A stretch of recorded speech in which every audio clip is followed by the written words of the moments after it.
Well, welcome back, everyone. Today I'm excited to be joined by Mr. Steve Bremer. Thank you for joining me. You're welcome. Yeah. Glad to be here. So, quick introduction on you. You have a bachelor's degree from Texas State University, a master's degree in cyber systems and operations from the Naval Postgraduate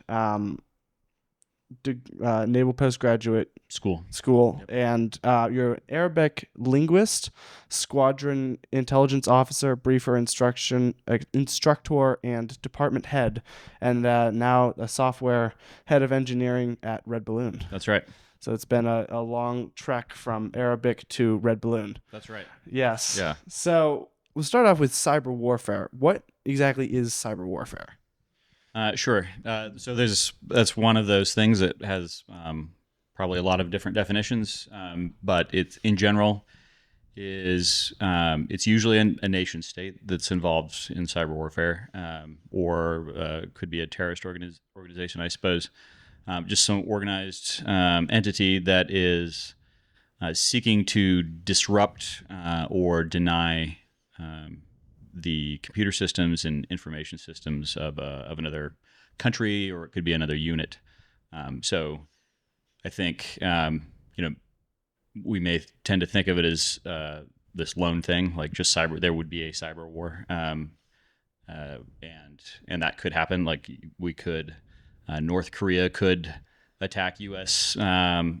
Computer systems, information systems, and it could be systems that control infrastructure, things like that, just to wreak havoc.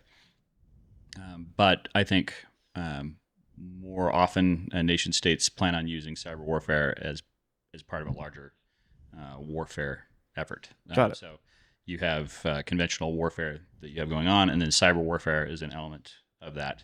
And it just makes it much harder for that nation to wage war. So we've seen Russia do this with various people. So in Ukraine, and then other nations when they've engaged in cyber warfare with them, in addition to other more conventional warfare. Right. And who is it? Is it directed against government databases and computers, or is it also extend to the people? Yeah. So to a large extent, it's going to be the government and military, but I think it will be felt by people. So if you think of all like the energy sector, there's a lot of computational computational. How do I put this? We have computers that are controlling a lot of the energy sector, and then you have. So if that gets disrupted, then you can wreak havoc on the electric grid, say. And if you do that, it's obviously going to affect us. It'll affect people, and but the primary goal usually is to make it more difficult for that country to wage war. So it could be used as a deterrent, or as a way of forcing another nation's hand. So I think to a large extent it's going to be directed at the government or military, but it will undoubtedly impact everyday people's lives. But it's unlikely that someone like me would have a cyber warfare attack upon my computer. Yeah, you could have a cyber attack on your computer. I wouldn't put that in the category of cyber warfare. Got it.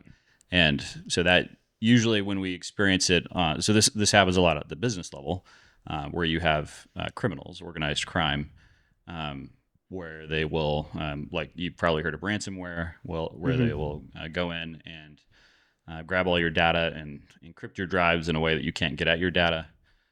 Or they'll steal your data and threaten, if it's the data of a sensitive nature, they'll threaten to release it, to share all this private information that they've stolen, unless you pay a ransom.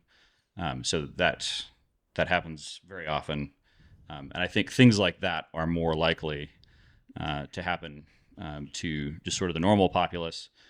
So I wouldn't call it cyber warfare. I guess you could think of it that way. On an individual level, it's more likely somebody will put a virus on your computer to try and steal financial information, or to steal your processing power. So we see this with like Bitcoin mining, where they will try to get enough control of your computer in order to be able to use it to mine Bitcoin or something like that, or they can also get on other people's computers and use them as launch pads to kind of like hide their tracks. So they can, from your computer, reach Hack out and do someone things. else's. Yeah, exactly. And it makes it a little bit more difficult to track, where this attack is originating from. Got it. It's not you, your computer. It is like it may be your computer that's where But all it's this not is you. coming from, but it's not you. Yeah. Right. So how would they mine Bitcoin from my computer or with my computer? Well, yes. So I don't. I'm not going to pretend to understand how Bitcoin mining works. I remember looking into it several years back, and it's complicated. But so this explanation will be very maybe very high level and possibly wrong. So take it for what it's worth. But every time, so Bitcoin is based on the blockchain, right? So there's like this ledger of every exchange of Bitcoin that's ever happened. Mm-hmm. And so what you do is you need to know who can I trust this ledger or not. And so there are people. What people will do is I forget what it's called now. It's basically some cryptographic protocol where they're like basically proving that this ledger is accurate, or that this is the real ledger, and it works by everybody accepting that like this is the real ledger. But you solve some really hard cryptographic problem with a computer. So it takes a lot of processing power, Mm-hmm. and it's sort of probabilistically very difficult to do, but it's possible. So with enough processing power, somebody will solve this, and then when they do solve it, that's called the way Bitcoin works is they would get a Bitcoin for a piece of a Bitcoin. I don't know. I think it's maybe a full Bitcoin. They would get Bitcoin for being the one that solved this first, and then so that's what they would use to like I guess verify that the blockchain is accurate, Legitimate, is real. yeah. So I'm sure that there's Yeah. something not quite right in that explanation. But anyway, the it takes an enormous amount of processing power in order to solve that problem. Why? Well, because it's cryptographic problem. So cryptography, like when you encrypt your hard drive, or when you type in your password and you get verified, like this is in fact you. Those they are very just by nature very difficult things to So it's like guessing a long password? undo. Yeah, kind of. So you could think of it. I don't think it's that, but that would be a good analogy. Is if you have a password and you wanted to brute force it. So the way passwords work is you type in your plain text password, Mm-hmm. and then we run a hashing algorithm on it, which is a one-way function. So it turns your password, and it doesn't matter how long your password is, and it will spit out maybe 128 bits or whatever the hashing algorithm is. So it turns Hashing being the one-way function. So it mangles your whatever words or letters and numbers you put in. It turns them into ones and zeros in a way that is consistent. So every time you submit that password, you get the same number of the same ones and zeros out. right. But what you can't do, or what's very difficult, is going the other way. So if I give you this set of ones and zeros, Got it. You can't get back to that password. Right.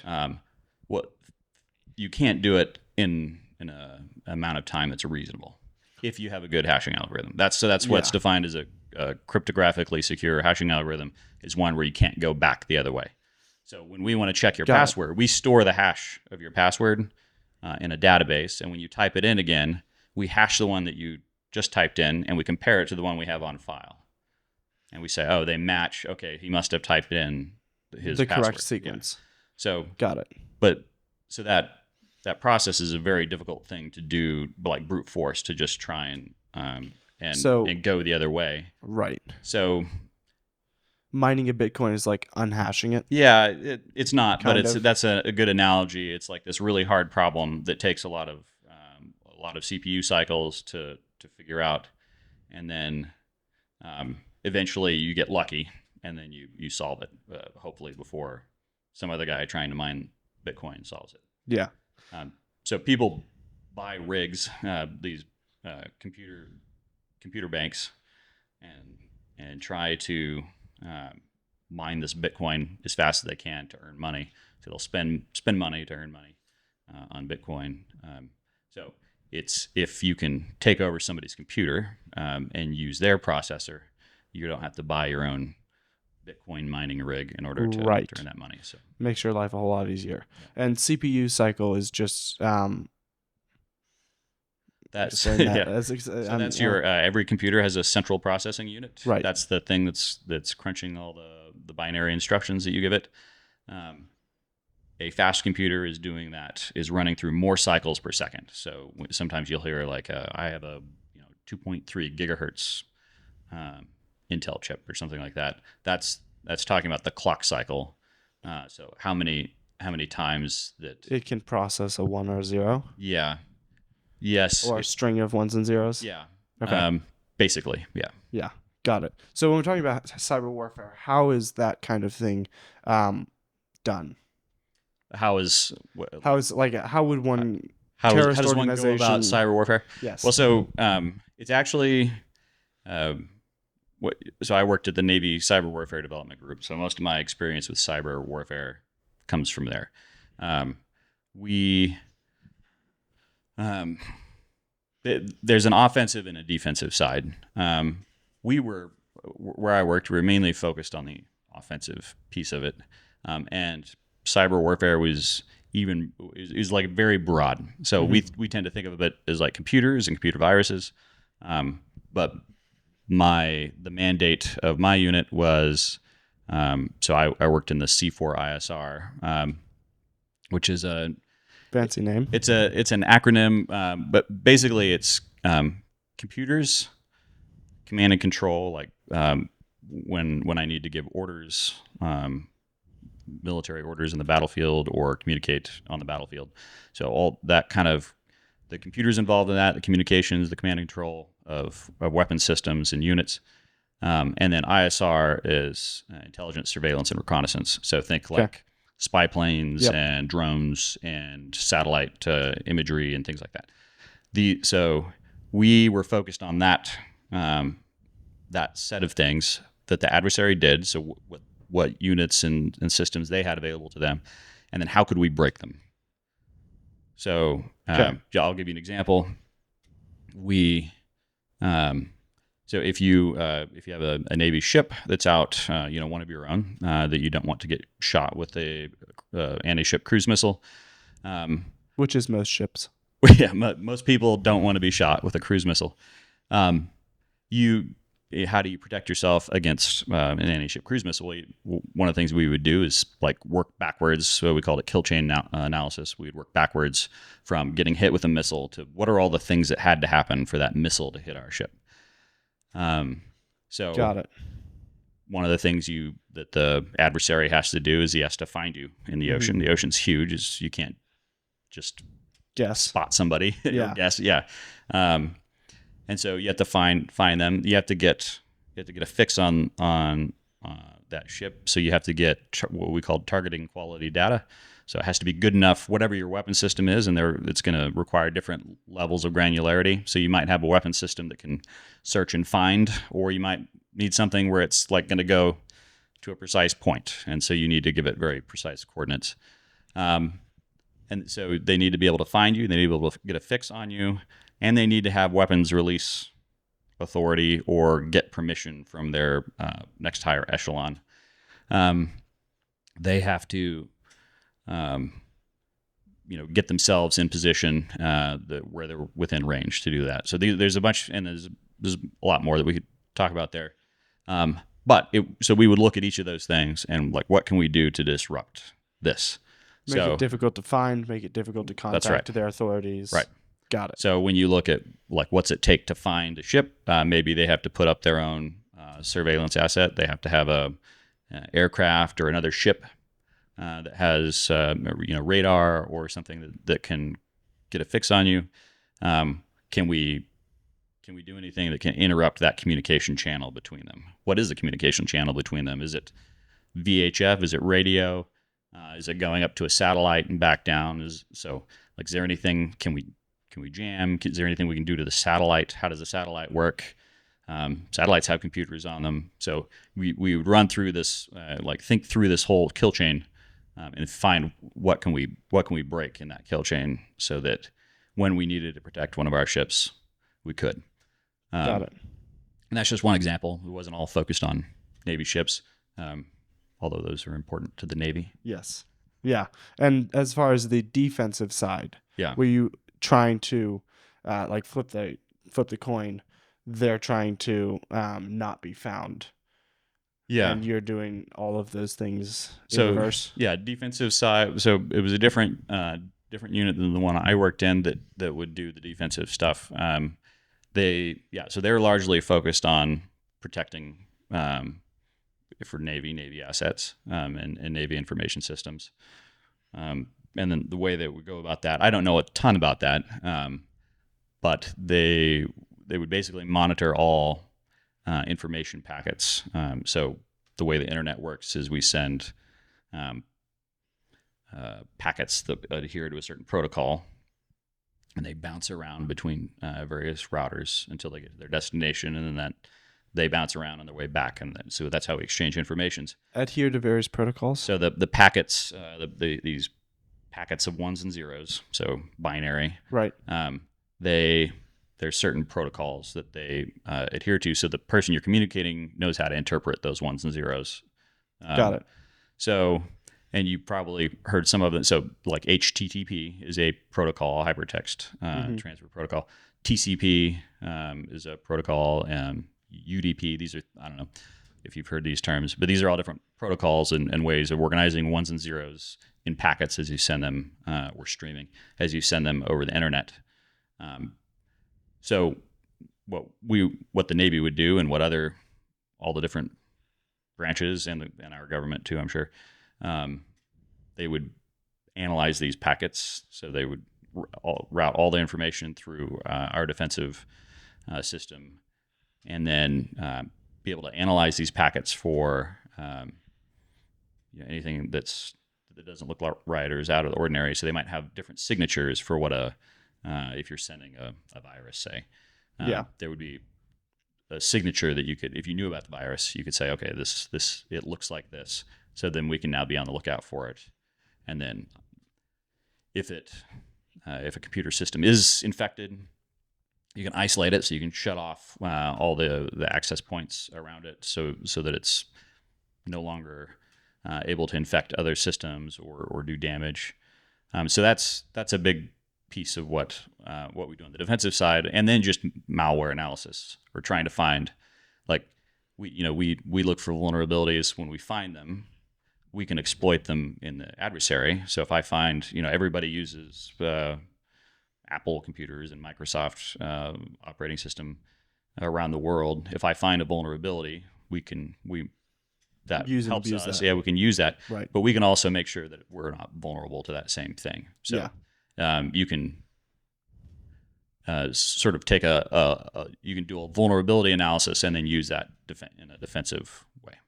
How'd you train for something like that? Well, going to Naval Postgraduate School was how I trained for it. Probably helpful. And what I was focused on was largely, it was like an intel piece of that. So like we're trying to gather intelligence that helps us build the things that break the adversary systems. We had a lot of C schools that we would send the Navy sailors through in order to do on both the offensive side and the defensive side, so that they could learn. Just school. It's classes and figuring out what are the vulnerabilities, and here's a sample vulnerability. This is how we would exploit it, and then so you kind of learn to understand how cyber attacks work. I mean, it's a huge discipline, so there's no one thing that you can train for. There's all these sub-disciplines that you have to understand and then put them all together in order to have a viable cyber warfare group. Right. And as far as like practical real world application, I'm assuming they didn't just throw you in there and say, go attack an enemy's ship. Yeah. So the how do you train for well, in some ways you're kind of thrown into the group. So you get whatever adequate schooling that you need, and then you're joining a group of folks that have been doing this for a while and have built up different procedures that they can use to go about whatever their piece of the cyber warfare pie is. So you have mentors and other people that you learn from on the job. So there's a lot of on the job training as well. Yeah, that makes sense. How do you go about when you're in there identifying something that is a problem for them or a problem for yourself, and then like finding it, identifying that as a problem, and then going and fixing it? Yeah, so a lot of it is it takes a lot. I'm sorry. There's like, this is one of those topics where I can't share like any personal examples that necessarily. So I'm trying to be vague without being vague, and that's really hard. So,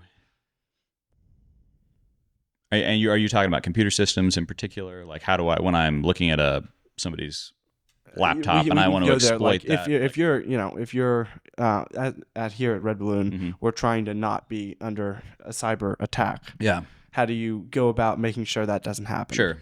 So there are organizations like NIST that put out sort of categories of attack. These are different exploits that you may be vulnerable to given how you've written the code for your system. So in our case at Red Balloon, we have a web app. We write the code. We push new code almost every day for that app. We could write code in a way that makes us vulnerable to a certain kind of attack. So these checklists are very handy in figuring out. So we can go through and we can look and we can figure out, like, is there anything that we're going to be vulnerable to here, like with a cross-site scripting attack or something like that.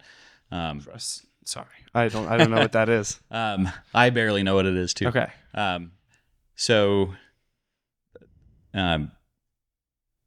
Basically, there are classes of things that people use. A classic example is a buffer overflow attack. So this refers to the way your computer runs a program is it loads the program into memory, into RAM, and then it runs through and executes all the lines of code. So it just kind of keeps a pointer to each line of code, and then increases that pointer or jumps the pointer around if the program tells it to. But it's just executing lines of code. But it's reading that from memory. It's like, what code am I executing? It's reading from memory. As the program's executing, it's also storing data in memory. So you might have typed your name in, and I'm gonna store your name in memory so I can use it somewhere else in the program. Right. So it's constantly storing and retrieving data, and if you write your program so there's some languages that are more susceptible to this, but in such a way where you're not where they can store. You're not checking the size of the information that the user is inputting into memory. So maybe you allocated 32 bytes to store this piece of information that you're asking them for or that they're providing, and they give you 128 bytes. They've just exceeded whatever allotted size. So the computer will do what you say. It'll write all that information, and so when they do that, it'll overwrite it'll it'll their information will overwrite adjacent memory in the computer. Okay. And so if you do that in a clever way, where you overwrite portions of memory that are going to be executed later, or that are going to be read later and used to execute code, then you can get that program to do things that you want it to do rather than what it was programmed to do. Like what we have to do is go through. We have to recognize that that's a vulnerability, and then we have to identify, are there any areas where we're vulnerable to like a buffer overflow attack. SQL injection attack is another common one where with applications that use databases. So SQL, structured query language, is the language that you use to insert or retrieve data from a database. Okay. So if you have you create an account on Red Balloon, and you get a user ID, your first name, last name, probably your home address, phone number, email address, all these things. That all gets stored in a row in the database, and I'm getting that data from you, from the user. Mm-hmm. So SQL injection attack will the user can essentially, like, say I'm asking for your name, they can insert actual SQL code. So they can it's hard to explain. It's easier to show like a slide of how this works to somebody that knows SQL, but they can sort of end the query or use a particular character that makes the database think that chunk of that instruction is done, and then they can insert their own. And so they could maybe give the instruction to drop the table, drop this table with this name, and so you've just lost a bunch of data on your database. Table being a table of data. So the database is made up of tables with various pieces of information. Maybe they could insert their own data, or maybe they could log in without actually needing a password. So all these things. Got it. So they put like ask for their name, and they go, I am Josh, and then parentheses, string of code, right, and then they click enter. That's right. And that confuses the computer. That's right. The database, it's dumb. It's just taking instructions, and right. So it'll just execute those instructions. So there's a way that you have to write your code that interacts with the database to not be vulnerable to that kind of attack. That one is actually it's been around for a very long time, that attack, and that there are I guarantee there are several websites on the internet now that are vulnerable to it. It's just it's one of those. It's if you don't know about it, maybe it can be hard to. It's not hard to protect yourself against, but if you don't know about it, it is. And so people that are maybe new to programming or just not careful can write something, and so and then got to protect against that. The bad guys are always on the lookout for that sort of thing, and trying to sniff it out and then exploit it when they find it. Yeah, and there are different types of problems for different types of methods of code, like Windows or Mac software might have a specific problem. JavaScript has a different problem than Python. That's right. Yeah. Okay. Yep. So there are some languages like C, you manage your own memory. And so the buffer overflow attack that I talked about is very common, or it's much more common in programs that are written in C. And then there's other languages like Rust that it was designed to be very memory safe, to kind of force you to program in such a way that you don't make these mistakes. Right. But you might have problems with the SQL. There may be. Yeah. Okay. So I would say there's certainly programming languages that are much easier to write safe code in, and there's some that are it's very hard to write safe code in. Right. So there's definitely a spectrum of what's good and bad. Usually the trade-off is somewhere else, not necessarily in security. The trade-off might be in speed or ease of learning how to use I know Rust is notoriously difficult for people to pick up. But very good once you have. Yeah. Yeah, got it. And these, I'm struggling to understand. You have a system of code, Hmm. let's say Rust. Um, how are is that stored somewhere, or like I don't get how like you Yeah. can have different ways of creating a Yeah. website or things, programming a Yeah. computer. Um, yeah. So what? Maybe we could start at the bottom of what's happening That's probably in the best computer, because I don't really know and then what's happening. it might make more sense. So in your machine right now is a CPU, and you have Hmm. RAM, and you have registers, which are like really small chunks of memory that are very close to your central processing unit. So there's and these all work together, and but that, like I was saying earlier, that the central processing unit, it's got it's just got a bunch of wires coming into it, like Hmm. physical wires, Yeah. and those are going to be they'll have like a high or a low voltage on them. Okay. And I may oversimplify a little bit here, but Probably but best. those represent ones or zeros Okay. coming in. High voltage being Yeah, 1, low 0. that's right. Got it. Um, and so it will uh, just function like when you turn on the switch.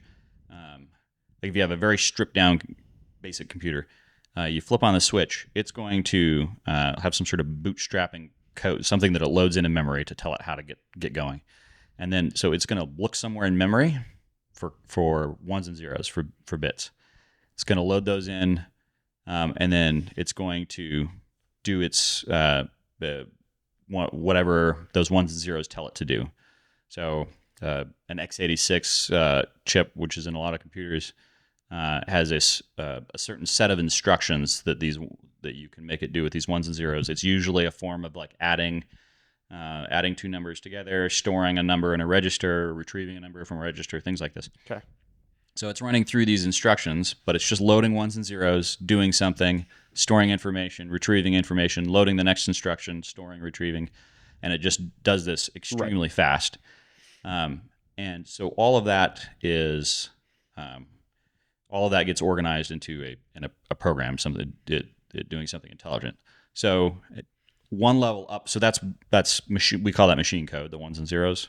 Hmm. So you could actually look at a program. You could look on a 64-bit system. You could see the lines of. You could look at a program and see its lines of 64 bits of ones and zeros, Got it. and you could actually look at the program that way.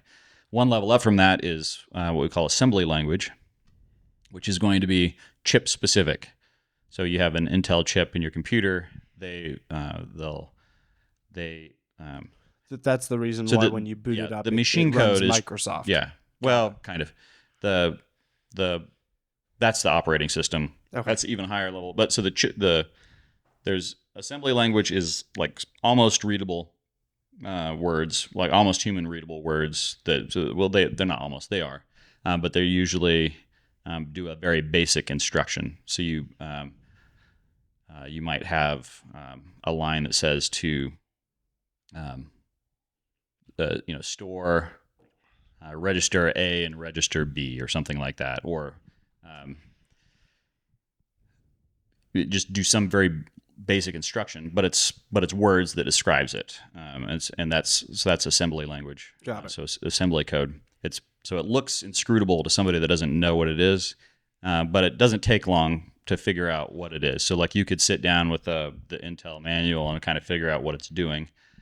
You wouldn't know why it's doing those things, but you could at least understand what it's doing with each of those. So that's assembly language.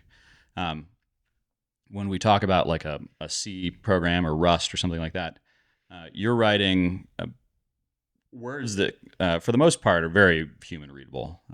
So it's and that's what we program in. And so we'll have things like for loops and if then statements to help like branching logic, things like that. And that all that code gets translated by the compiler into assembly language, which then and the assembly language usually has like a series of ones and zeros associated with each line of assembly code.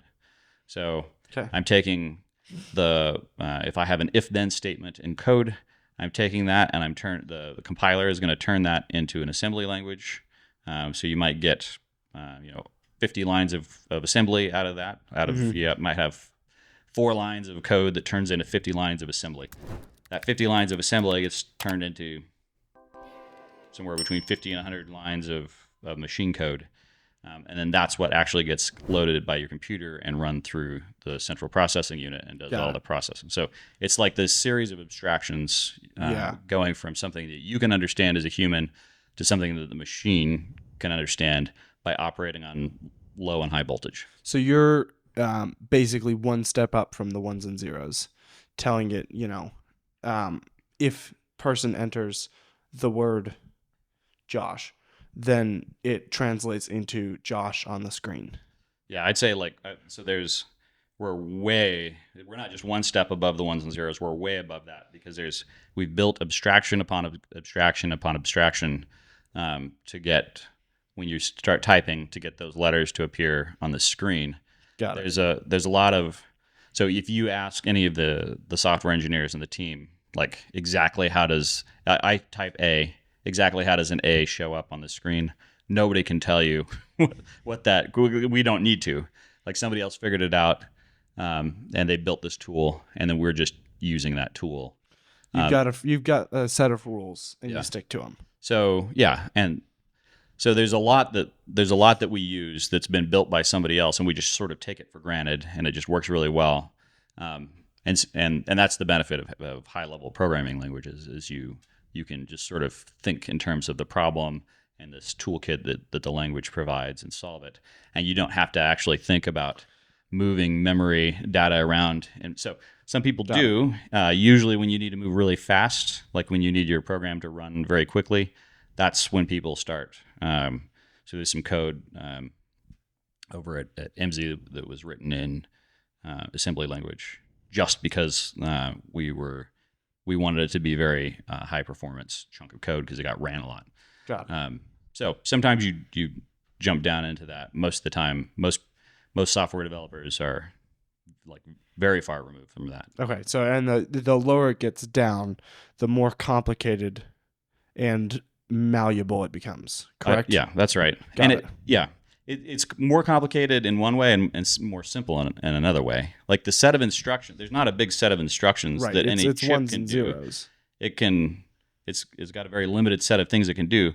It's just hard to figure out how to make your program do what you want it to do when you're thinking down at that level. Got it. So if you, it's like an analogy would be if you need to unscrew a bolt, that if you had to like manufacture the socket wrench and the socket, and then you had to like manufacture the springs that were inside the little socket, like if you had to build all these things to then unscrew, like most of us we have no idea how to build that tool. We just buy it. We know how to use it. Right. So that's the same sort of thing. Sometimes you might need to know how to build that tool because you have a weird size socket so you have to delve into that. So I'd say it's pretty similar. Right. Why'd we choose ones and zeros, not like 0, 1, 2? I feel like we could have. Yeah, that's a good question. I think, I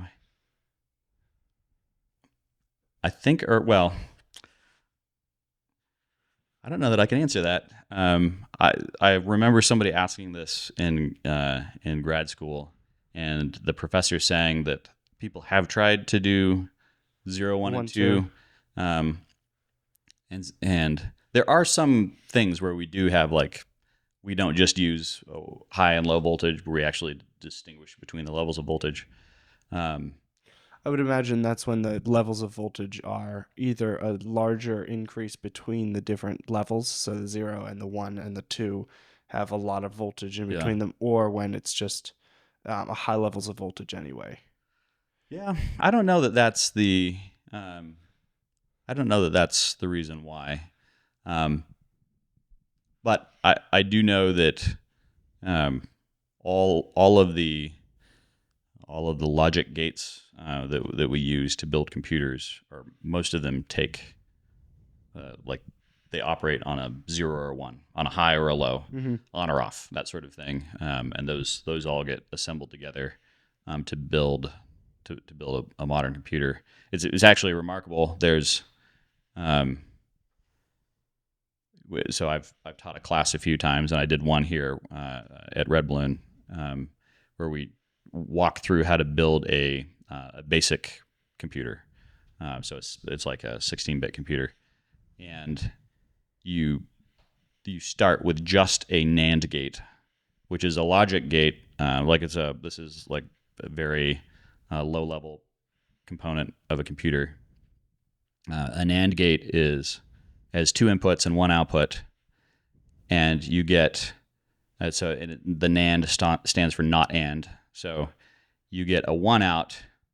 A 1 comes out of the output, or a high voltage comes out of the output if the 2 inputs are not 1s. Or zeros.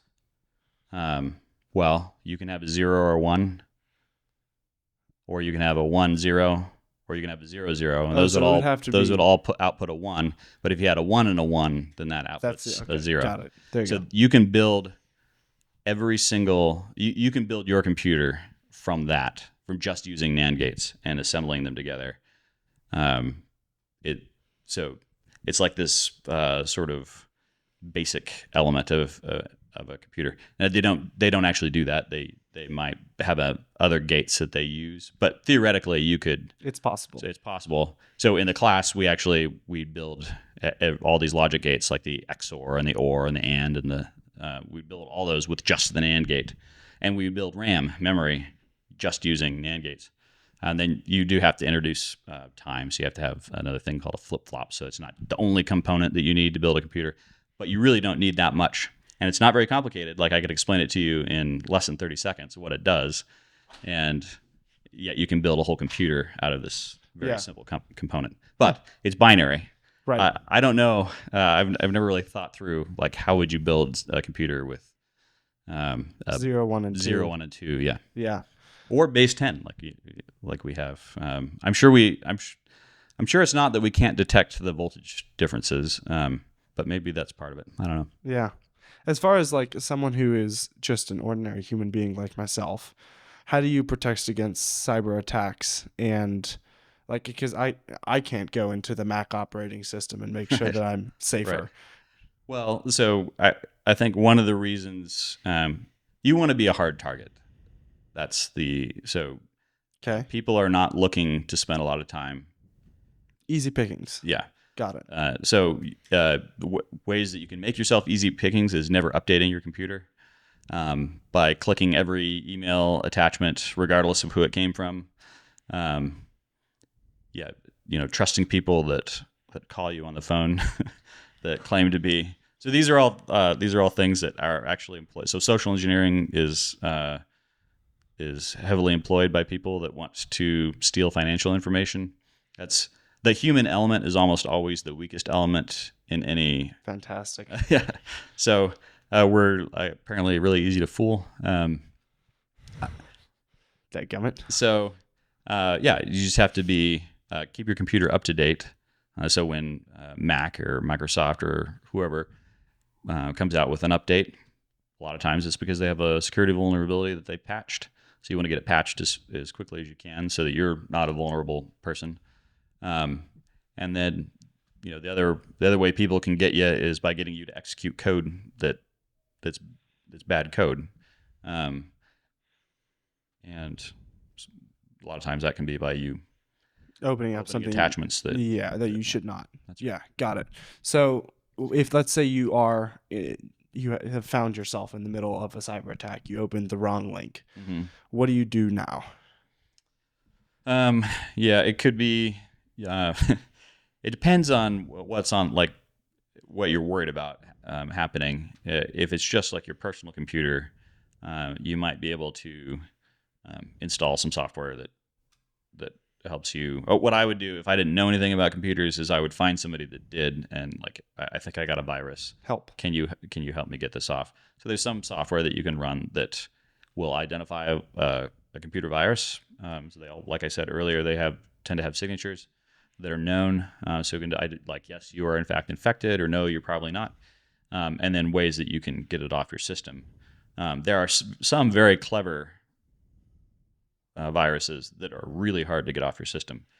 They might like move themselves to some other place in memory and then change the name of the process that they're running and to look like something benign. They can write themselves to disk and then infect other computers. So there's Wow. that.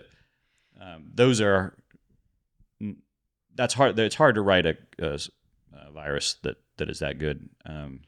But they're out there. So if you have very sensitive information on your computer, or it's like you definitely cannot have a virus on your computer, then it may be worth just isolating it and starting over. Oh, yeah. Just like Yeah. shut her down. Shut her down. Get rid of it. Yep. And one of the dangers of like you may be tempted to get all your information off the computer, like hook it up to your new one. When you do that, you just introduce the risk of infecting a new computer. Right. I would say for most people, that's not a huge concern. Yeah, I don't work in the government. If you have very sensitive systems, that might be the option. Right. Have you heard of a software called Pegasus? I have. What exactly is it? So Because it sounds like a super virus. to the best of my knowledge, it is a form of spyware that is sold to governments so that they can Spy. spy on their citizens, I guess. Fantastic. I think it's go FBI. yeah. I think it's meant like I'm sure that's not what the marketing material says. I think it's meant for like a legitimate use case for it would be to if you're doing some sort of counterintelligence or like you're trying to catch terrorists, that sort of thing, counterterrorism. It would be really helpful to know what they're emailing or what they're saying on their phone, things like that. So I think Pegasus it can infect Android systems, so a lot of phones. I don't know if it can do Mac, whatever the iPhone OS is,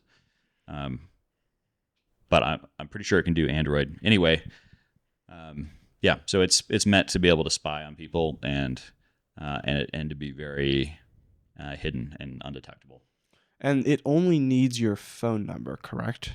I don't know. Okay, you're not sure on that front because I've heard that. Well, so I think that may be right. I think so. There's you've heard of 0-day vulnerabilities before. No. Okay, so once a vulnerability has been either published, like somebody said this is what it is, or it's been used, and then so somebody can analyze and see what happened, then and figure out what the vulnerability is. Then like the day ticker starts counting up from them, right? So you might have a vulnerability that's been around for a very long time, so people know to patch it and close that loophole. The 0-day vulnerability is one that nobody knows about except the people that developed that found the vulnerability. Got it. So those are very coveted. Yeah, I can imagine. For governments want to have those available to them so that they can reach out and do what they want when the time might be right. So I think with Pegasus, I don't really know anything about Pegasus other than a little bit that I've read.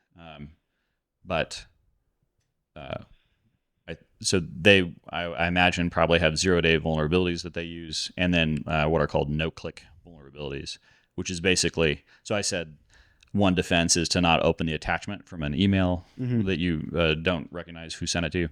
A no-click vulnerability would be like you don't have to do anything as the user to get infected. You get a text and then you're done. Yeah, exactly. And you can you defend against something like that? The people that write the operating systems can defend against it. So there are people that can defend against it. They need to find those vulnerabilities and patch them. You and I can't. Yeah. So there's no way to really, I mean, the fact that it's 0-day means that you don't know about it, and so you'd have to find it first in order to protect yourself against it. So yeah, we're very much at risk all the time when we use computers in their various manifestations, phones, watches, laptops. Right. And is there something like Pegasus for iPhone? I would assume there would be. I have no idea. Okay. Yeah. As far as like AI is becoming more and more popular, do you see that influencing the future of cyber warfare and cyber attacks? And if so, how? Well, yeah, I definitely we've already seen it. Like I mentioned earlier with Russia, and I wish I had good stories I could tell you. I knew at one point various case studies that had been done on Russia using cyber warfare in conjunction with other more conventional warfare. But that I think is very much going to be the part of any future war, and I think that because we already see it now with the smaller scale conflicts that are going on now. So I would even say I would put the pager explosions. That's like in the gray area between. I put that in the cyber warfare It's a bit category. of both. Yeah. Yeah. Um, Because I mean, things it's are very exploding. the things are exploding. It's very kinetic in that sense. But it's my guess is cyber warfare was involved in the process. Like they had to get somewhere, they had to insert themselves into the logistics chain, and knowing how to do that, I can almost guarantee there was cyber exploits that were a part of making that happen. Yes. Yeah. Almost so much intel is gained via that same mechanism. So I want, especially with counterterrorism, but I want to know what you're planning, what you're doing, who your friends are. The best way to do that is to get in your computer, read your emails. Got it. Yeah, that makes So sense. yeah, I think it's And AI will just make that all easier. um, yeah, I think AI will definitely make that easier. I think AI is going to have different impacts on war than that are much more significant. Meaning? So so right now I gave this example the other day in another discussion, but there was this Air Force officer that came up with the term OODA loop as a decision making way to explain decision making. Have you heard of that? No. OODA loop, OODA. So he said whenever, and he was talking about the context of air warfare, air combat, but each pilot has to observe, and then observe their surroundings, orient themselves, like figure out where they are within that, decide what they want to do, like here's where I found myself, what do I do, and then they have to act, they have to actually do it. Right. Oh, okay. And then this cycle repeats, this OODA loop. Right. And so you'll sometimes hear people talking about getting inside the adversary's OODA loop. So that means they are trying to run through the observe, orient, decide, act cycle much faster than their opponent can, and then that makes it so you don't have time. You're in orient stage before, and then I've just acted, and then which means you have to reorient. Yeah, you have to reorient. Everything's changed, so you have to observe again, reorient, and then I've acted again. So if I'm able to do that, it's like a boxer that's just chaotic, pummeling their opponent, and the opponent can't get a moment to figure out what's going on. So that happens in war. That happens at the tactical level. So like at air combat, one-on-one aircraft, in a dogfight, say, it happens at the unit level with military units. So whole units can cause other units to act in ways that they would not act if they knew what the real situation was. Mm-hmm. That's the whole point of in warfare. You want your enemy to do something that they would not do. If they knew what the outcome would be. If you think about AI and what it's allowing, the sort of decisions it can make, I think it will be able to get inside the adversary's OODA loop way faster than a human ever could. So go back to the air combat example. I think it's inevitable that we hook the AI gets hooked up to the weapon system, and so that it So that And when the rocket, is flying by the plane swerves, it sure, reswerves faster. sure, or it's acting in such a way that it never gets to that situation. It doesn't. Yeah, but basically, a computer can handle way more G's than a person can in an aircraft. It can run through that OODA loop way faster. Mm-hmm. You can put sensors all over the aircraft. We have it doesn't matter how many sensors you have on the aircraft. We have to be able to process them all, right? So Right. we have a limited capacity to take all this information in. AI does too, but it's a computer. It can It's a high, process.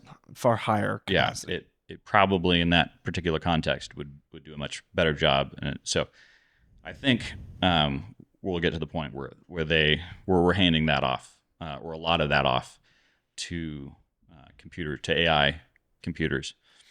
But surely that would also make it easier for the person you're trying to fire the missile at. If they have artificial intelligence in their plane as well, Yep. it's able to calculate the OODA loop of the missile and get out of the way, and so it just becomes Right. like It's like still an it's no arms longer race. the Yeah. it's no Yeah. longer the humans, but it's Right. still the same Right. game. Yeah.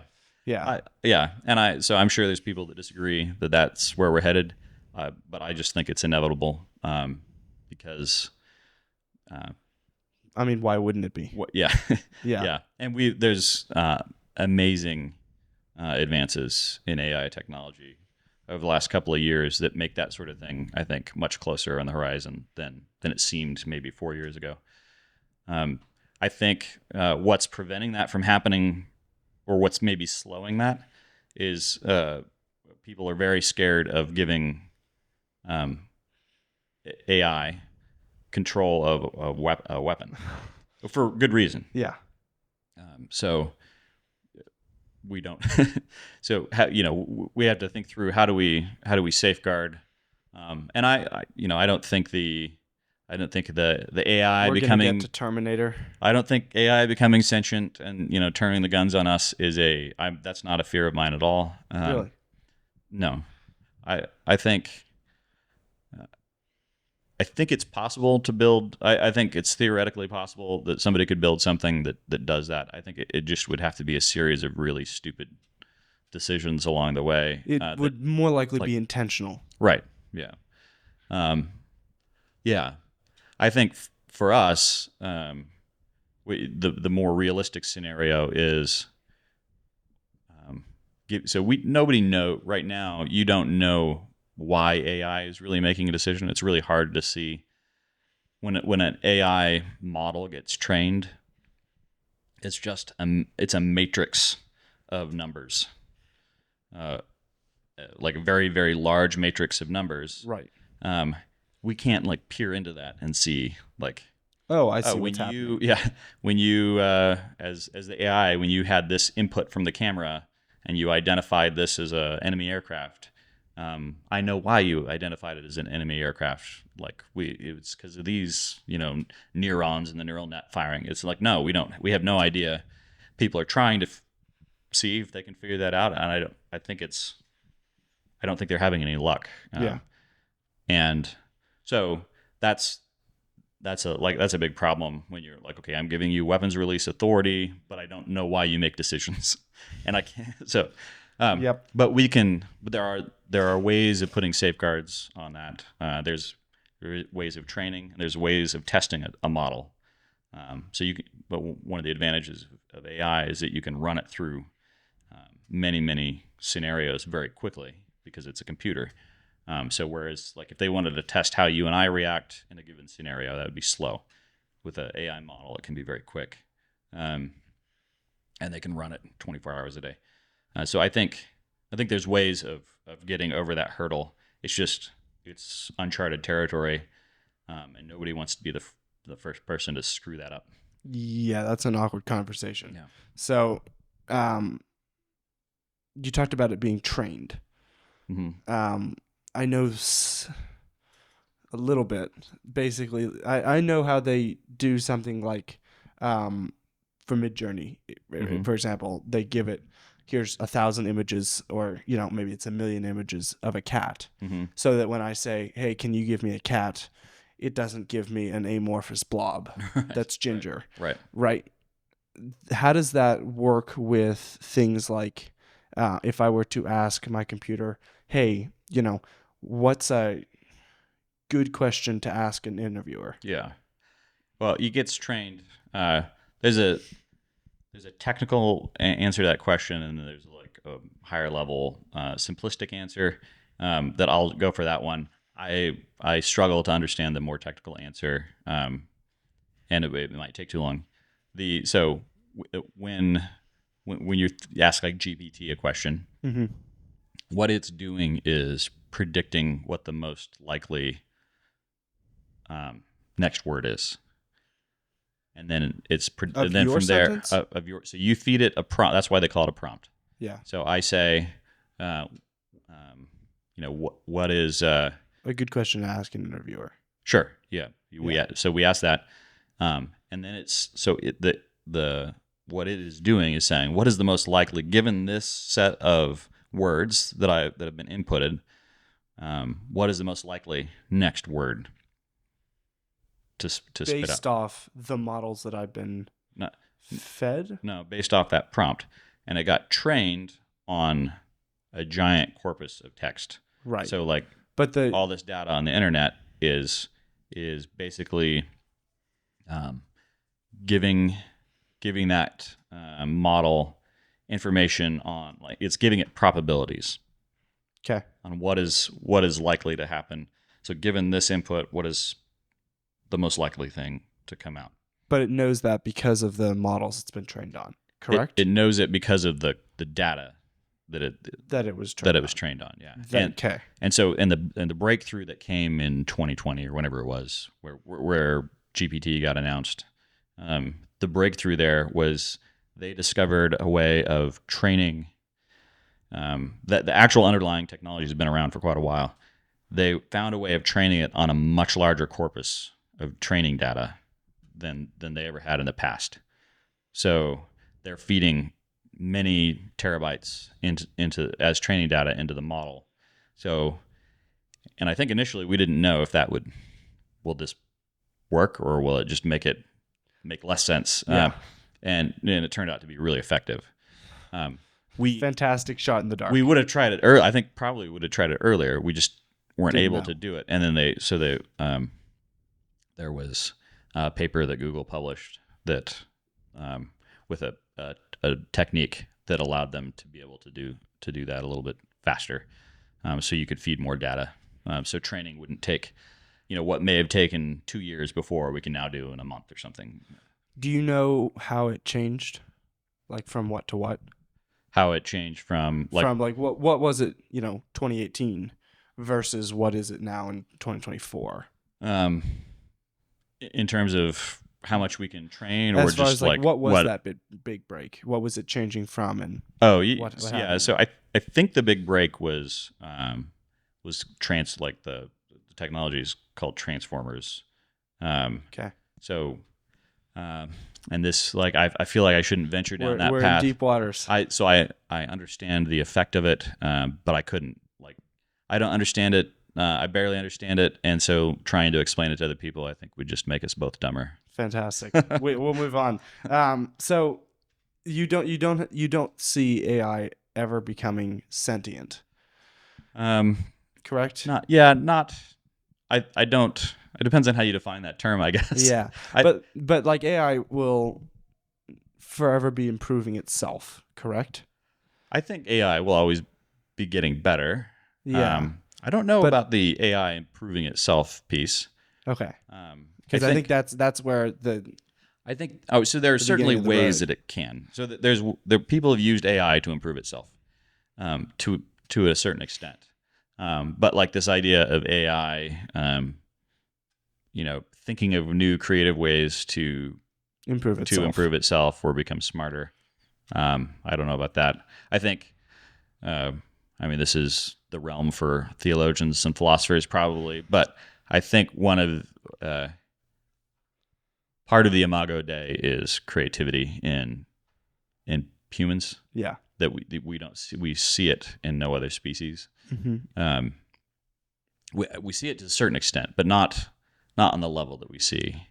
Like an African gray, they're surprising in how Their smart abilities and to, clever yeah. they can be. Right. But they're like an African gray has never created a new style of painting, like so the and I think that's uniquely human. Another thing I think is a big limitation on AI is like like we humans are extremely efficient. If you want to think of us like computers, like neurons firing or whatever's going on in our brains, if you want to think of us like computers, we are extremely efficient. We take very little energy to do as much computing as we do. Interesting. AI, like things running on your computer processor, are not efficient. Like Really? it's just takes a lot more energy Huh. to run. So there's unless we figure out how to Change that. make humans on our own, like make brain tissue, whatever. It seems like there's even a energy component to this, like some sort of upper limit in just energy consumption that's required to make something has really high computational power and efficiency. Got it. So, in movies, AI is seen as like a kind of like a god figure in a way, Mm-hmm. because it's been trained on so much data that it can, like the idea that if you had all of the data in the world of Mm-hmm. what everyone is doing Mm-hmm. right now and what they have done, Yeah. you could predict what they will do. Right. Right. And so in movies, and again, these are movies, so AI has all of that data, and so it is able to somewhat accurately predict that the next moves of people. Mm-hmm. Is that something that's actually feasible, or is it not, because the internet is, although vast, still very finite? Yeah, I don't see that as anything remotely feasible. So we're still much smarter than AI, right? Like we're not as fast, maybe, but we're much smarter, and we're faster in some things. Like it can take GBT longer to churn through in some kinds of information than it does us. So, but when it comes to like us predicting, I can't predict what my wife is going to do, like the way she'll respond in like the next minute, right? To something that I say. But you have an idea. Like if you tell your wife, Sure. "Hey, I bought a second sailboat," Sure. she'd probably be like, "Hey, what?" Yeah. Yeah, that's true. I think. Yep. So when you have a network of people that are all making decisions, then that becomes, and we have this actually. It's called the stock market. Oh, there we go. Fantastic. So it's a network of mostly rational people responding to inputs, right? Like people are worried about Israel bombing Iranian oil facilities, so the futures, the oil futures go up, they spike, and that's kind of predictable. So that sort of thing, but it's not predictable. Like nobody's cracked the stock market code and been able, and they've tried. They've tried to use computers. They've tried all sorts of algorithms. They've tried AI, and I think the reason is because it's a network of extremely complex systems. So we're a complex system, and then you network all those complex systems together, and then you have like a wickedly, like to use a strange term, a wickedly complex system, a system of systems of systems, trillions of threads. Yeah. So I think the chances that anything that could ever possibly exist in the world that has the computational power to churn through all the possibilities and probabilities of that complex of a system, I think is virtually nil. Like not feasible. I would say it's impossible. Yeah.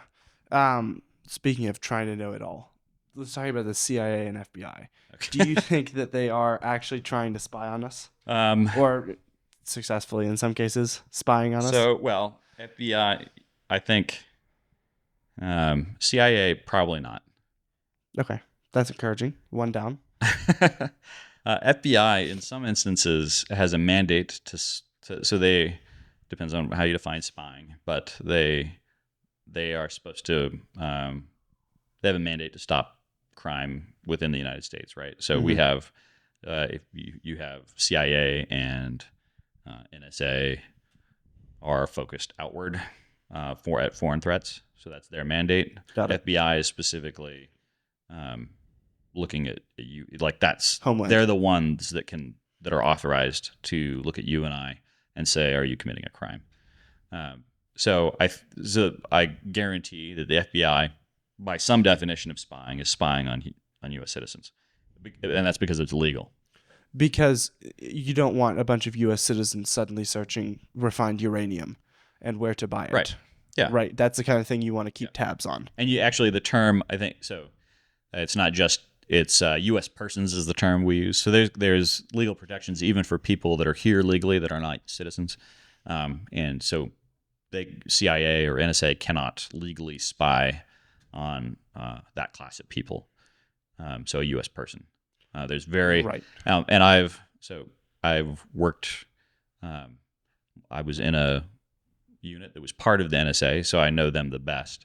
And then I worked with the CIA a little bit, but with both, they are heavily focused on training to prevent people from breaking the law by spying on U.S. persons. So it's Yep. now. That doesn't mean that there's not somebody. Yeah, that doesn't mean there's not somebody that's breaking the law for political or financial gain. And I think that would not surprise me. Yeah, but they're technically not supposed to. That's and it's a good thing, because I think there are a lot of people who are like, the government should never have any, ability to look at what I'm searching for or doing with my time on the internet. Yeah. But that you would say that's probably it's good for the government to keep tabs. No, well, I wouldn't want to state it that loosely. I think first of all, I think the FBI has demonstrated over the last few years that they are incapable of protecting the U.S. citizens in a apolitical way. Yeah. So that, like the Facebook and Twitter revelations, where we had the government getting in and saying, this is Russian disinformation and things like that. Censored this vaccine stuff. Like censor this. I think that is extremely dangerous. I think FBI agents showing up and arresting abortion protesters. It's not your job. Those are all, I think, misuses of the FBI, and so I would be happy.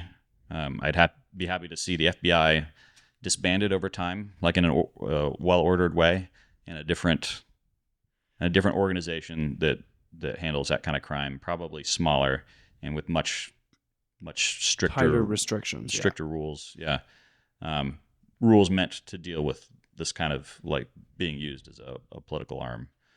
Right. Yeah, but it is a good thing to have that kind of service. I think so. Yeah, I want. I don't want another 9/11, and so I think, right. And there's a lot of people within the U.S., within our borders, that are plotting that sort of thing, or at least there have been in the past. I want somebody trying to find those people, and so you need there, but it has to be. There has to be probable cause and information along the way that leads to. So, in other words, I don't like the idea of a government agency that can just tap your phone. I think there needs to be a lot that happens before that step. You can tap like search results or something like that, or even that. Like I don't like they should have very little information about you other than what you post online. But as soon as if they have been legally monitoring Abu Ahmed and he calls you twice every week, then I think, okay, that may be worth like being able to get a little bit more information there.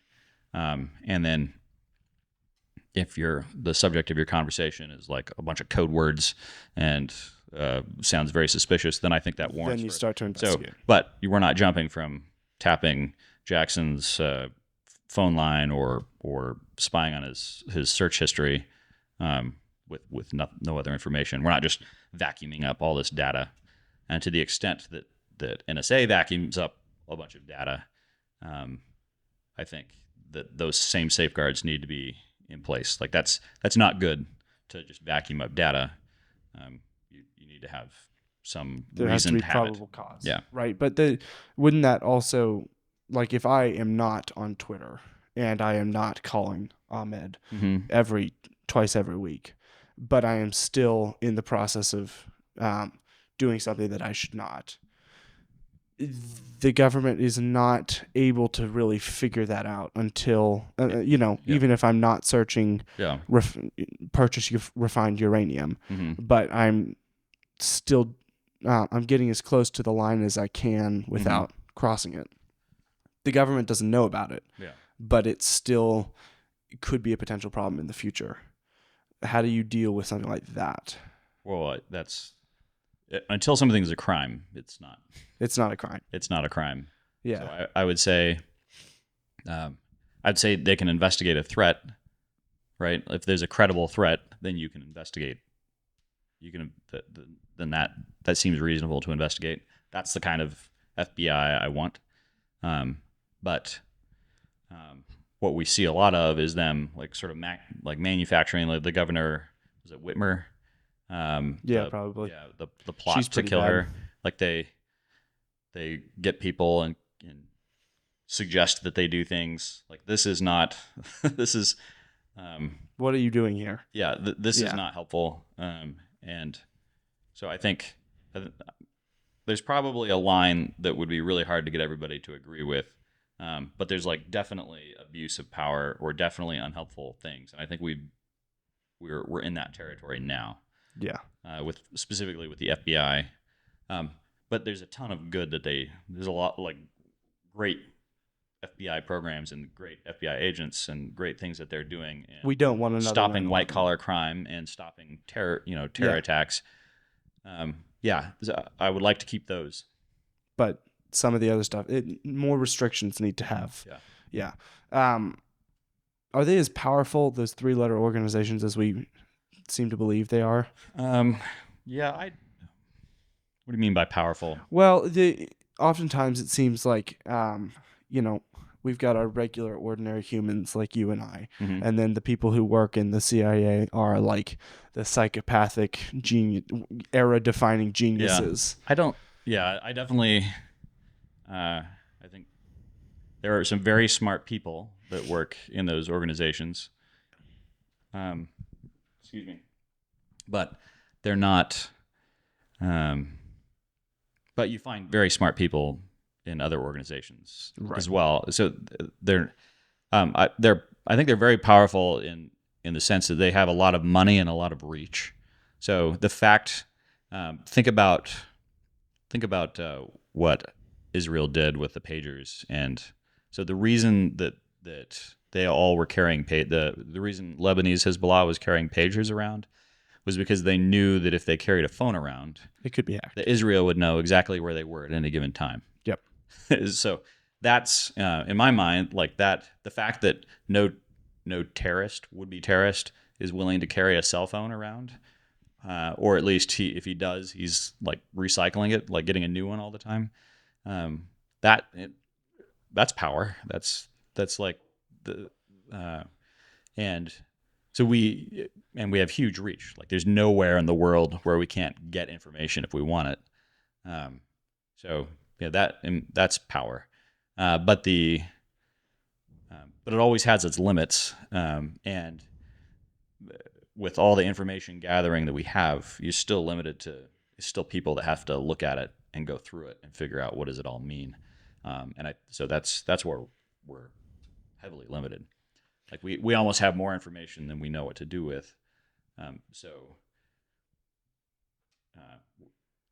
We're very very limited in many respects. And so I don't. Have you ever seen the movie Enemy of the State? No, I don't with think I have. Will Smith. It's like he's running around. I forget where, New York City or something.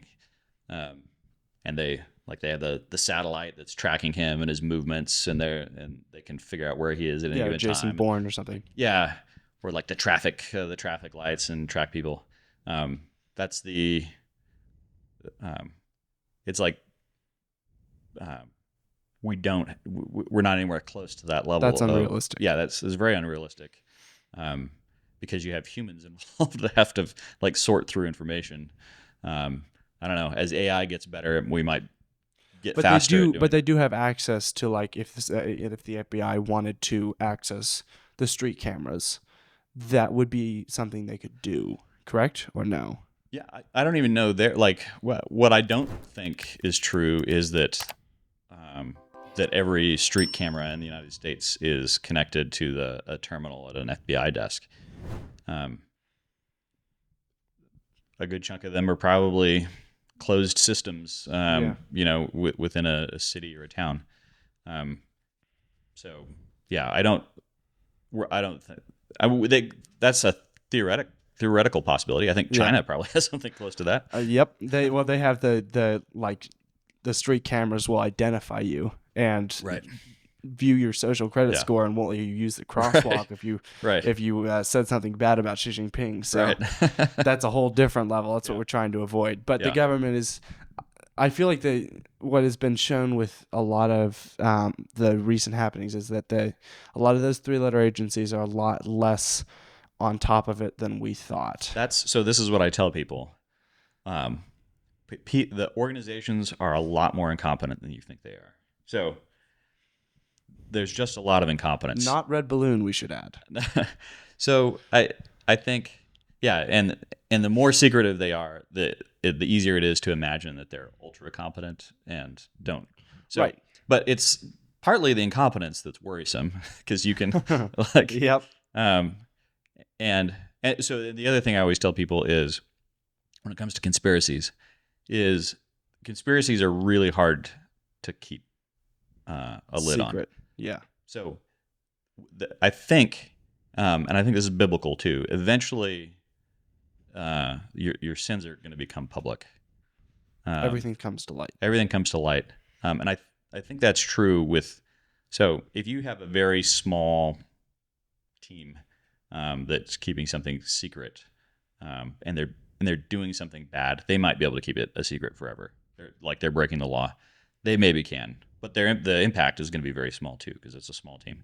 As you add people and assets and capabilities on the scale of what you're talking about, like we have this sort of global reach, and as soon as if you're doing something illegal or criminal on that scale, you have to have a lot of people involved, and with a lot of people involved, you're not gonna you're gonna get a Edward Snowden Right. or somebody like that that's gonna like, here's all the secrets, you sort through them, or people will just like make a mistake and say something accidentally and say something they shouldn't.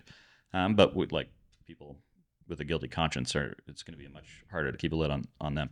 So I think, whenever I hear a conspiracy, I always want to know, am I hearing about it? Am I hearing evidence about this conspiracy somewhere else? Like, are there people somewhere spilling the beans or affirming this that have a reason to know that it's true?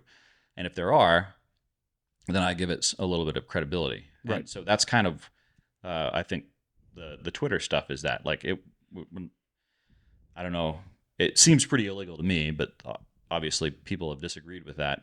But it sounded really bad. Like it's really bad when you have the government shutting down certain accounts on a private social media. Stanford educated doctors, Harvard. Yeah. So, but that got out, right? Like Right. not immediately, but there was evidence of it, and then eventually it got out. They couldn't keep a lid on it. There's other conspiracies that are, I don't know, chemtrails, for instance, that like there's nobody in the know of all the airline mechanics and pilots and like everybody that would have to be in the know on the chemtrail conspiracy. It's absurd. I'm sorry, it's just one of the most absurd things I've ever heard in terms of conspiracy theories. But yeah, so that's how so when it comes to the government conspiracy stuff, like, is a three-letter agency capable of doing something very bad? Yes. Do they have the capabilities to do something very bad? Yes. Like all these things are true. what's the likelihood of them doing this one specific thing that you're saying that they're doing, given all the chatter that I'm hearing. And if all the chatter is Yes. from anon accounts online who spend all day talking about other conspiracies, I don't give it a lot of credibility. Right. Yep. Exactly. And I feel like everyone wants to have a conspiracy theory because then you know something. And humans are always the weak link. So the more humans you have, the more weak links, and one of them will snap. I think that's absolutely right. Yeah. Yeah. As far as conspiracy theories, do you believe that any of those three-letter agencies have been involved in the assassination attempts or completed assassinations of presidents, former presidents, high-ranking members of government, etc.? Other governments, yes. Yeah, I can imagine that. Yeah. As far as our own government goes. Yeah. I've never looked into the JFK thing, so I don't really have an opinion on that. And I think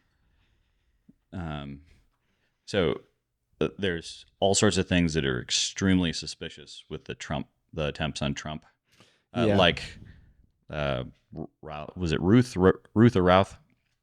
How did he know that Trump was going to be at the golf course thing? So there's things like that are, it seems now like really suspicious. Like I'm very interested in people like DeSantis, like people that I trust investigating, because private people.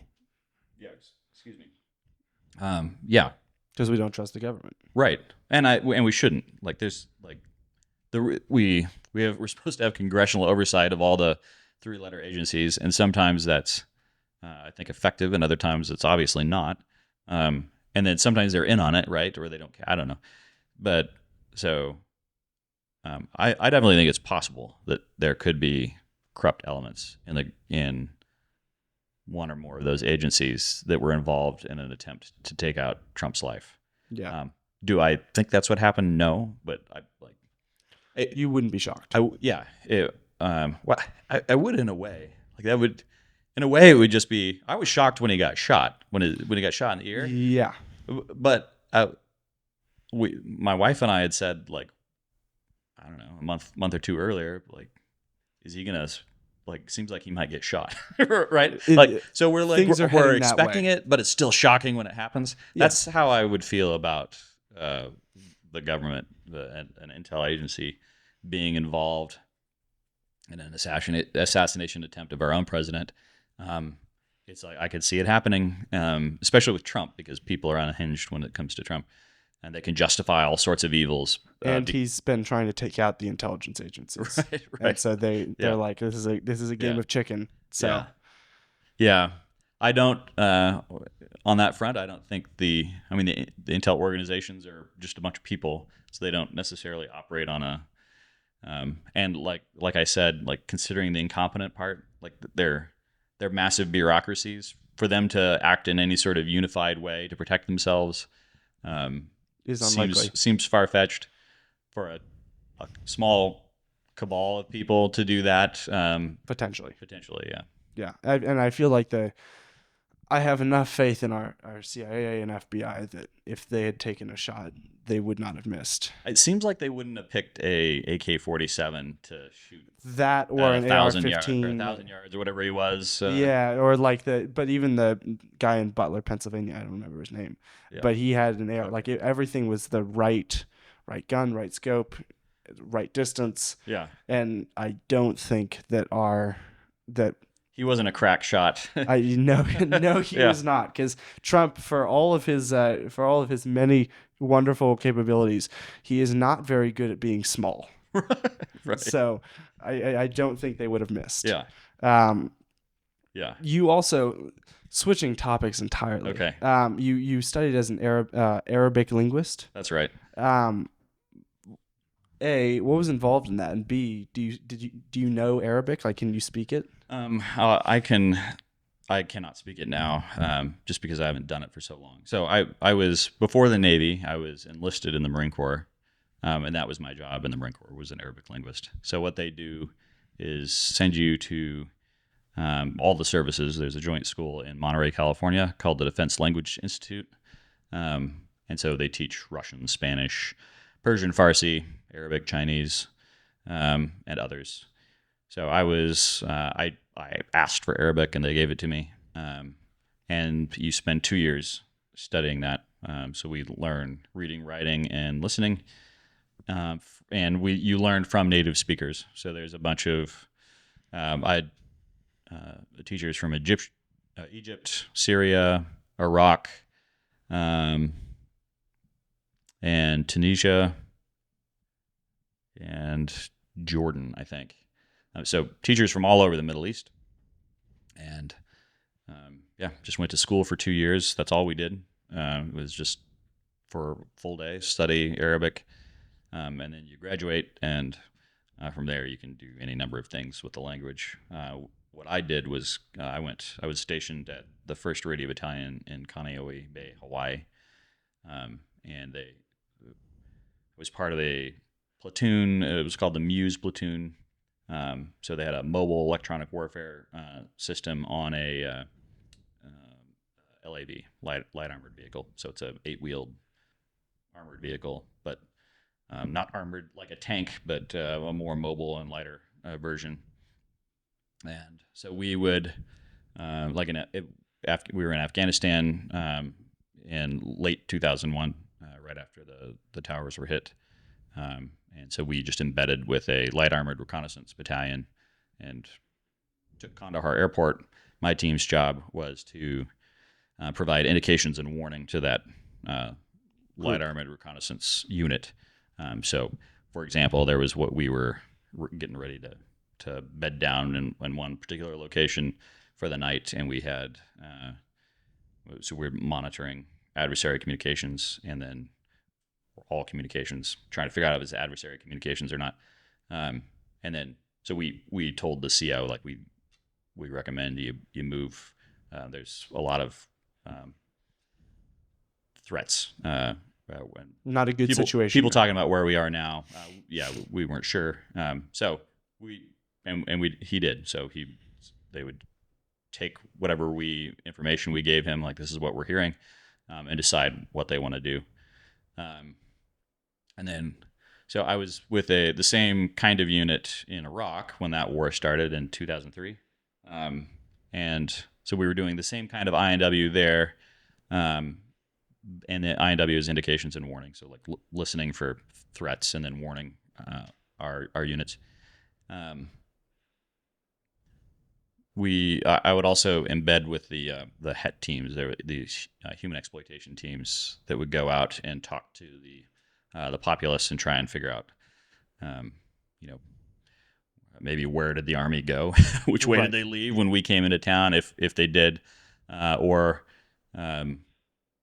like what's in this town, and were people stationed here, and are there weapons here, that sort of thing. So we're just trying to get a sense of everything as we moved through Iraq. So I would go and help translate with with those teams when they were talking to people. Unfortunately, I was not a great speaker. I had the highest reading score, Arabic reading score in my class, and the lowest speaking score. So, I was looking at the end of my 6 years. I was looking to do something that I felt like I was a little bit better, at. I ended up working for Air Force Office of Special Investigations a little bit later, where I was reading Arabic, and then writing intel reports, and that suited me a little bit better. I can imagine. Why'd you choose Arabic? It seemed like there was a lot going on in the Middle East at the time, so I enlisted in 1998 in the Marine Corps. There was a lot going on in the Middle. There always has been. It's the Middle East. Yeah, it's the Middle East. They'd be bored if there weren't missiles flying everywhere. But the Cold War was over, so Russian seemed less interesting. So I thought Arabic would provide a little bit more action. I also had a cousin that studied Arabic, and there you go. So that all works out nicely. Yeah. You have just recently strapped down your boat for the winter. Yeah. What got you into sailing? Jacob Harding, a friend of mine, got me into sailing. Yeah. So he Took my wife and I out. I love water. I love being on the water, so it was not a hard So sell to convince me to buy a boat. I think Jody likes water too, so we thought, helpful. yeah, I thought it would be fun to be able to sail and camp at some boat access only campgrounds on the lake. Just a good family experience. Yeah, there are different kinds of sailboats. I've seen the long sloop, maybe it's called, the big ones that sail out on the ocean, and then there's the ones that are like floating like 5 feet above the water that only the super rich people use. Right. What are the different kinds of sailboats? Yeah. So a sloop, I think, is actually, I could be wrong on this. I think it just means a single-masted Oh, sailboat. okay, there we go. So Shows not what I know. necessarily not necessarily really big. Yeah. So usually that's one of the main division, I think, between different types of sailboats is in the hull type, and then the number of masts that you have in the sails. Got it. How it's rigged. So you have, like, we own a monohull, so just a single hull, just like a normal boat, with a living space inside. And then you have like your catamaran, which is the two hulls, or trimaran, can have like a center skinny hull and then two outrigger hulls. So those tend to be, I think, faster. So that's Yeah. why people opt for those if like racing application, but not always. And then the number of masts that you have, and then sailboats come in all different sizes, so different lengths of boat. So you can have ocean going, like deep blue water sailboats that are 30, 40, 50 feet long, and then, or maybe more coastal cruisers that tend to be, 16 to 30 feet long. Right. And then the vast majority are single masted. And is more masts better? Well, you can get more sails up if you have more masts. Yeah, So if you have but a big ship, having more than one mast can be helpful. And I think, like, if you have trying to remember what it's called. I think it's a ketch, where you have a two masted ship, sail, like monohull, sailboat with two masts. And I think they're really good at going like downwind sailing. okay. Because you can catch more wind, I guess. So I think that, yeah, depending on where you want to sail, and what everything's a trade off with sailing and how you're rigged. So depending on what you want to do, you might opt for more than one mast, but obviously more expensive. Like, sails are not cheap. Yeah, I can imagine. So I think most of our boat is in a lake year round, up in northern Idaho, and I don't think I've seen anything on the lake other than a single-masted sailboat. Right. What are they made out of, as far as the Most are sail and fiberglass. Okay, fiberglass. Yeah, I don't know what the sail is made of. I'm not I sure. always thought it was canvas, but I feel like they may have updated it since then. It's Yeah, been a while. they have some. I've looked at buying a new sail recently, and they have some new fibers that they like, fabric that they use to make them out of, and I don't remember the name. It's Long and complicated. It sounded like yeah. a chemical almost. And the mast is made out of, generally, it used to be wood. Is that still the Yeah, case? mine is not. Mine is made out of metal. It's I think an aluminum mast. Okay. And that can't stand too strong of a wind, I would imagine, because aluminum is somewhat. Well, I have there's wires that come down to provide support, and then it's bolted into the hull. Yeah. So, it may not be aluminum. It really feels like aluminum when I touch it, but it's metal of some sort. Yeah. How do you go about getting good at sailing? So sailing is like one of those things. It's like, I don't know, a good sport where it's easy to learn the rules, but hard to master. So, and I'm like I know the rules. Definitely not a master at this stage. But so it really just requires sailing. Like, you just have to go out and do it. And then I think for me, what was really helpful was having Jacob come along and point out. So I would go sail on my own, and then he would come and then he would point out things that I was doing wrong, and that's what made it easy to learn, I guess. There's like with everything, YouTube has a ton of sailing instruction Heck videos, yeah. but you just have to learn like you have points of sail. Like you can't sail directly into the wind for obvious reasons, but you can sail pretty close to the wind, and there's like you have to sheet in your sails differently. Like you want to have a very loose sail if if you have the wind at your back, or and a little bit pretty loose still, but a little bit tighter if it's coming at your beam 90 degrees to you.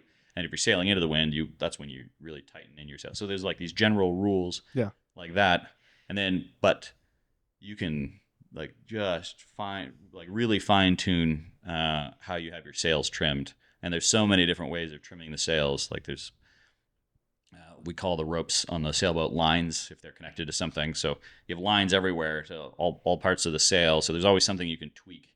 So figuring that out that's why I like sailing. That's the fun of it. It's like figuring out how do you get that extra little bit out of the wind.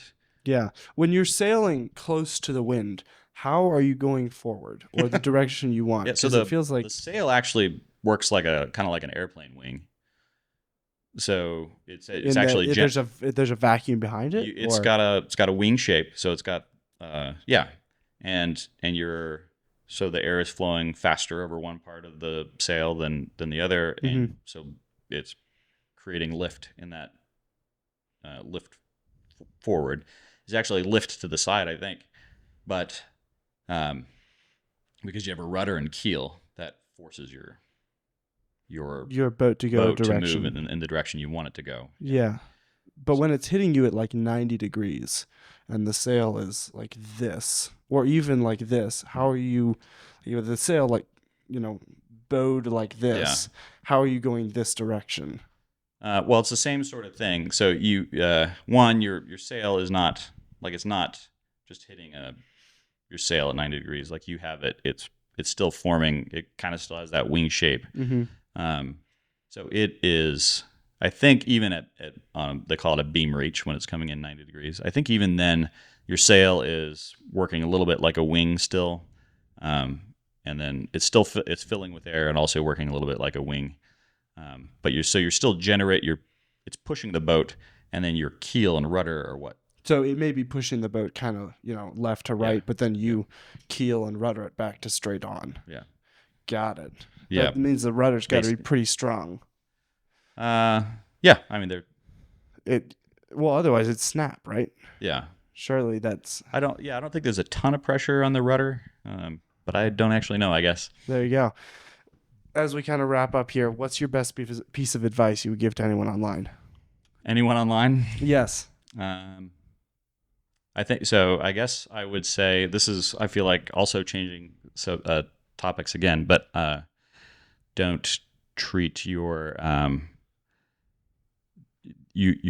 job should not be treated as something that is something you have to do in order to get money, in order to spend time with your family or to play.